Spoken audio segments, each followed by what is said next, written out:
এই যৌনকর্মীদের কাছে কারা যায়? পুরুষরাই যায়। পুরুষের প্রয়োজনেই যৌনকর্মী তৈরি হয়েছে এবং যুগে, যুগে ছিল, এখনো আছে এবং ভবিষ্যতেও থাকবে। এই উন্নত দেশগুলো তারা ফিল করেছে যে এগুলাকে চুরি করে না করে বরঞ্চ এদের কতগুলা রাইট আছে। যেমন তারা যে কাজটা করছে এটার জন্য সার্ভিসটা যাতে তার সেফলি এবং যেই কারণে অবশ্যই মনিটারি এখানে একটা ব্যাপার-স্যাপার আছে। এই মনিটারি ব্যাপারটা যাতে ওরা যাতে পায় সহজভাবে। এটি খুবই একটি ইম্পোর্টেন্ট এবং ভেরি সেনসিটিভ একটি ইস্যু।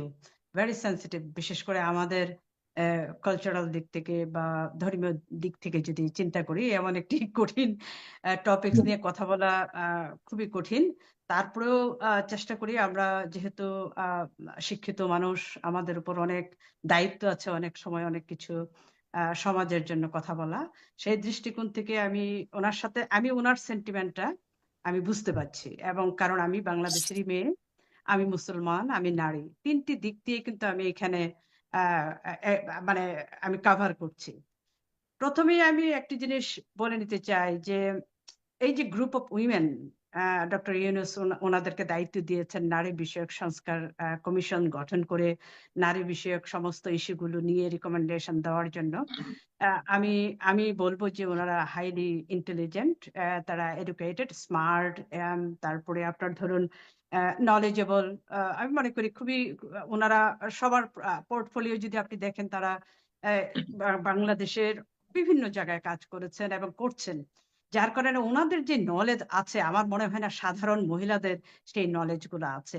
এই দিক থেকে আমি মনে করি না যে উনারা অ্যা আ কম আলোচনা করে বা কম বুঝে কোনো জিনিস এইটি নিয়ে আসছেন। তারা যথার্থ, আমি আশা করছি, আমি জানি না উনারা কি করেছেন। উনারা যে কমিশনের রিপোর্টটি, রিকমেন্ডেশনটি দিয়েছেন, আমি দেখেছি নিউজ পেপারে। আমি নিউজ ফ্যানাটিক পারসন। সেই হিসেবে দেখেছি যে উনারা ১৫ টি সাবজেক্টে উনারা ৪৩৩ টি রিকমেন্ডেশন দিয়েছেন। তার মধ্যে আমাদের আবু মোহাম্মদ রহমানী, উনি যিনি বলেছেন, যেগুলো তুলে ধরেছেন, সেগুলোর ভিতরে উনি বলেছেন কর্মীর কথাগুলো। যৌন কর্মীদেরকে শ্রমিক হিসেবে স্বীকৃতি দেওয়াটা উনারা লাইক করছেন না।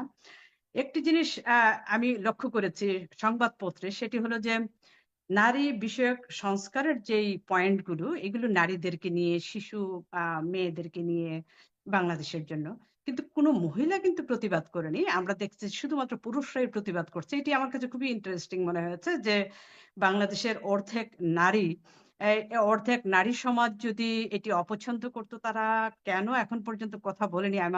আমি আমি এখন পর্যন্ত পাইনি কোনো সংবাদপত্রে যে কোনো মহিলারা সেটার প্রতিবাদ করেছে। আর যৌনকর্মীদেরকে আমি মুফতি সাহেবকে বলব যে যৌনকর্মীরা পৃথিবীর হাজারো বছর ধরে উনারা ছিল। এই গ্রুপটা, এই যৌনকর্মীদের কাছে কারা যায়? পুরুষরাই যায়। পুরুষের প্রয়োজনেই যৌনকর্মী তৈরি হয়েছে এবং যুগে, যুগে ছিল, এখনো আছে এবং ভবিষ্যতেও থাকবে।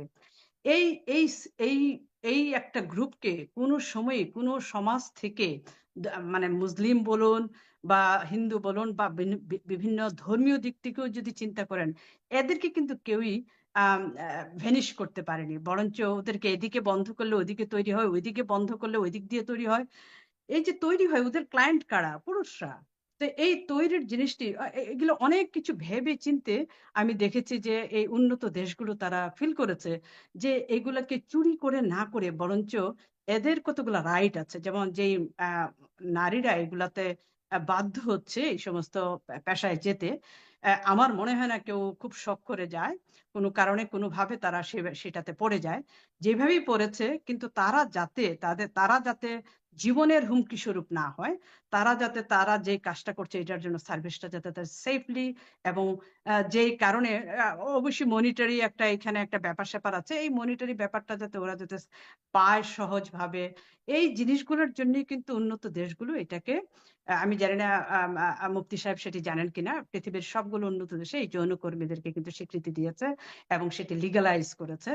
এই লিগালাইজ করার কারণে যেটি হয়েছে, যারা যাচ্ছে, যে পুরুষরা সেই যৌনপল্লীতে যাচ্ছে, তারাও একটু বি কেয়ারফুল হয়েছে যে এখানে ফ্রডগিরি করা যাবে না, একজনকে টর্চার করা যাবে না। এই সমস্ত দিক দিয়ে অনেক উন্নত হয়েছে। আপনারা জানেন যে আমি বিদেশের পার্সপেক্টিভ এ বলছি। আমি আ আমি একজন নারী।